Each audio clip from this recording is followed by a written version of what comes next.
So hey guys, this is Tausif, welcome back to my channel Alpe Khushi চ্যানেলের পক্ষ থেকে তোমাদের স্বাগত। কেমন আছো তোমরা? আশা করছি সকলে ভালো আছো। তো আজকের ব্লগ আমাদের এখান থেকে শুরু। আজকে আমরা কোথায় খেলতে এসেছি দাদা বলো তুমি বলো। এটা হচ্ছে আমার বন্ধু, ঠিক আছে, শাহানুল আলম, বলো। ও সেই ভিউ দাদা, বল বল বল, কোথায় এসেছি? কোথায় এসেছি আমরা? আমরা এসেছিলাম আড়মারি। আইনমারি। আড়মারি এসে দেখছি ছেলেবেলা কিছু খেলতে পারছে না, টিপি খেলছে।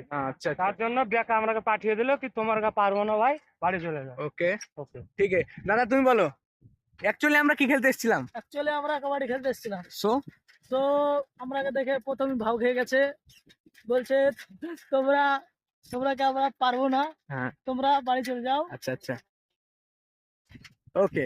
চলো, এটা হচ্ছে আমার সাইকেল বয় সুদীপ্ত মন্ডল, তাই তো দাদা? বলো তুমি এবার কিছু। আমি বলতে চাচ্ছি এখানে আমরা আরমারি টিকর পাড়ায় কবাডি খেলতে এসেছিলাম। যারা কবাডি ছেড়েছে তারা অ্যাকচুয়ালি কবাডি কিছুই জানে না। অবশ্যই। ওরা বলছে আমাদের নিয়মে খেলা হবে, আমরা কবাডির নিয়ম মানবো না। ওকে, কিন্তু আমরা চলে গেলাম, বলছে ভগবান বলা থাকলে আমরা খেলবো না, খেলা শুরু করবো না। এই মুহূর্তে আমরা বাড়ি আসলাম, আমরা দেখতে পেলাম ওরা মাঠে নেমেছে। বাড়ি যাইনি দাদা। না, আমরা যখন মাঠ থেকে উঠেছিলাম ওরা মাঠে নেমেছে। ওরা খেলবে নিজে নিজে, কিন্তু আমরা ভগবান বলা স্পোর্টস একাডেমি থাকলে খেলবে না। ফির আমার একটা বন্ধু কিছু বললে যায়, চলো তার কাছে ক্যামেরা কিনে আনো। তুরস্ক থেকে আম্পায়ার এসেছিল, আম্পায়ার দুটো বলছে ভাই ভগবান গুলো টিম ভালো, তোমরা কি আমরা খেলাতে পারবো না, তুরস্কর আম্পায়ার গুলো। এই নিয়ে আপনারা একটু লাইক কমেন্ট শেয়ার করবেন, কি বলতে চাচ্ছেন কমেন্টে মতামত দিবেন। ওকে, তারপরে আমি আবারও সামনে এক বন্ধু আছে, সেই বন্ধুর প্রতিনিধির কাছে চলে যাই এবং তার কাছে জানতে চাই সে কি বলতে চায়। তাড়াতাড়ি চালাও তো আমার ক্যামেরাম্যান, এই সরি আমার ড্রাইভার, বলো তুমি। অ্যাকচুয়ালি আমরা যে টিকর পাড়ায় কাবাডি টুর্নামেন্টটা খেলতে এসেছিলাম, যারা খেলাটা স্পন্সর করেছে তারা কবাডির অবস্থা খাওয়া জানে না। আমাদের প্রথমেই প্লেয়ার গুলোকে দেখে ভয় খেয়ে গেছে এবং বলছে তোমরা খেললে আমরা খেলবো না। তাই আমরা আমরা ওদেরকে খেলতে দিয়ে আমরা চলে আসলাম এবং কোট কেটেছে। কোট দেখে আমাদের হাসি পায় এবং হাসিতে ওরা আরো কি হয়ে যায়।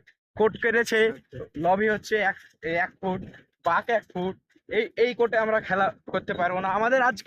আজকের আমাদের দিনটা বাদ করে দিল এবং আমাদের যে ভগবান হাই স্কুল ফিল্ডে প্র্যাকটিস হওয়ার কথা ছিল, সেই প্র্যাকটিস বাদ দিয়ে আমরা এখানে টুর্নামেন্ট খেলতে এসেছিলাম, সেটাও আমাদের হলো না। তো যাই হোক, যেটা হোক আর না হোক, আজকের এই ভিউটা তো আমরা দেখতে পাচ্ছি, সেই ভিউয়ের দাম শত কোটি টাকার কম হবে না। তাই আমরা ভিউটা নিয়ে আমাদের উপভোগ করতে থাকি এবং আমাদের ব্লগ এই মুহূর্তে শেষ করতে চাইলেও তারপরে আমি একটা কথা না বলে কি করতে পারি না। তো আমার চ্যানেলে যারা নতুন তারা সাবস্ক্রাইব করে দেওয়ার, আমার এটা ফার্স্ট ব্লগ অবশ্যই ভালো হবে আশা করছি। আমি আমার বেস্টটা দিব।